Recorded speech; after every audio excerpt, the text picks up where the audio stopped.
how to create a highlight on Instagram. Now, let's say you want to create a highlight that will display on your profile page. All you have to do is to tap on your profile icon right here. And like this one that I have made by myself, all you have to do to create a highlight on Instagram is to tap on this new button right here. Now, once you're here, you will be able to choose from your past stories the highlight that you want to create. Let's say right there.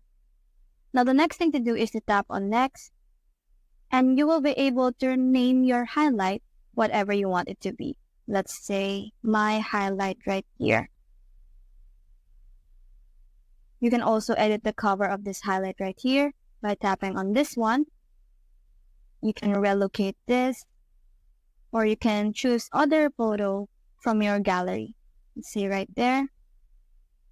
Hit this button right here, click on done.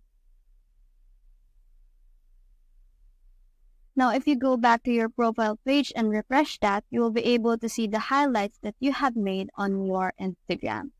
So that's how to create a highlight on Instagram. Hope we help.